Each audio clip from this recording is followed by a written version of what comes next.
In the book, you talk about, I believe the person's name was Lunchbox? Lunch bucket. Lunch bucket, right. Poor old lunch bucket. Since we're talking about work environments, and there's that certain level of camaraderie, and you actually talk about the SEAL teams in here, where you just have this, it's like a and I've talked about this before, in the SEAL teams, it's non-stop, hyper verbal abuse, aggression, around the clock, 24 hours a day. You're in a SEAL platoon. Like that's life. Yeah. Any mistake that you make, any display of weakness is going to be especially contemptible weakness. Ripped apart. It's going to be ripped apart. Yeah. And then if you get all irritated about that, it's even worse, man. Then you're just dead. The nicknames you talked about, Lunch Bucket. Your nickname was Howdy Doody, and then it got shortened to Howdy, which was you better. Felt pretty good about. That was better. Yeah, because you went from Howdy Doody, which is kind of that wasn't so good, to Howdy, which is kind of cool, right? As a Western guy, whatever. Right. But the nicknames that are in the SEAL teams, like I can't with good conscience repeat them. I'm sure that's because true. they're just horrible names. Yeah. But there's a camaraderie around that, and there's also as I was reading what you had written about these guys working on a railway crew. Yeah. There's a test. It's a test. It's a test to see where you're at. That's what you're made of. That's right. Can we rely on you? Can you tolerate a little bit of irritation? If the answer to that is no, it's like, well, maybe we don't want you around then, because some irritating things are likely to come down the pipe. Yeah, and it's not just to me it proves if you've got someone that can take it, right? It's not just that they can take some random joking insults. Like they can take it. They can take it. Yeah, that's what you're testing for. It's like, can you take it? Lunch Bucket couldn't, right? Because people would laugh at his lunch bucket and he'd get all upset. It's like, well, you have a stupid lunch bucket. It's like, your mom packed it. How about it? You laugh at yourself. Yeah, my mom packed this. I know it's kind of stupid. That would have been the end of it. He would have just had to say that. Yeah. It's like, but I didn't want to hurt her feelings. It's like, oh, okay, fine. You got your stupid lunch bucket. But no, he couldn't handle that. So yeah, it was horrible and comical to watch at the same time, because the level of, and people have written me about that, and they said, oh, poor lunch bucket. It's like, because they're all compassionate. I think, no, not poor lunch bucket. It's like, clue the hell in, buddy.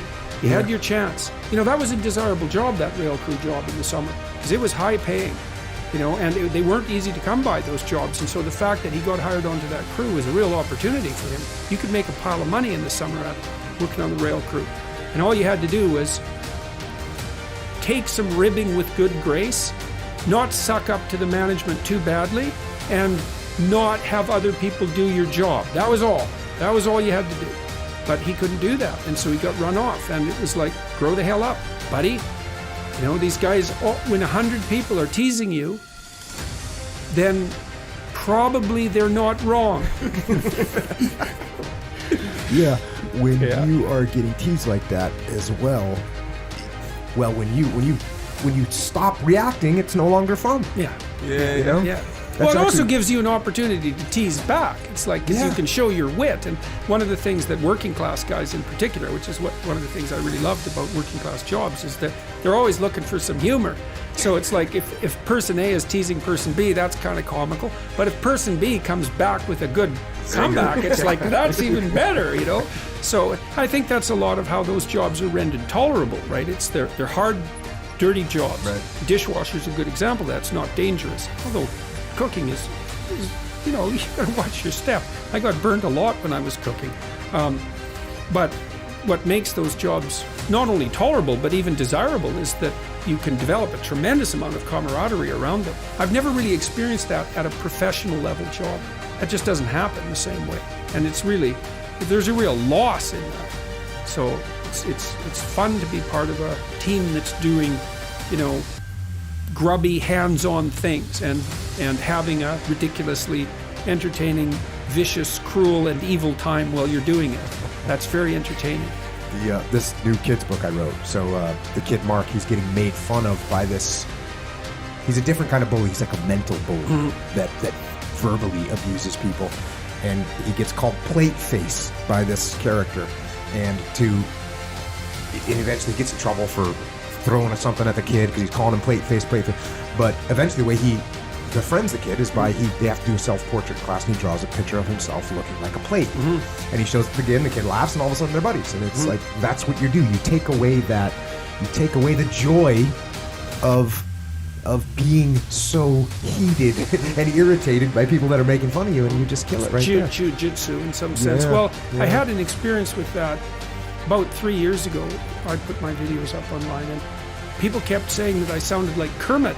And I thought, well, one person said it, and I thought, well, whatever. But then like 5 people said it, and I thought, oh my God, like this Kermit thing. So then I went and listened to Kermit, and I thought, oh no.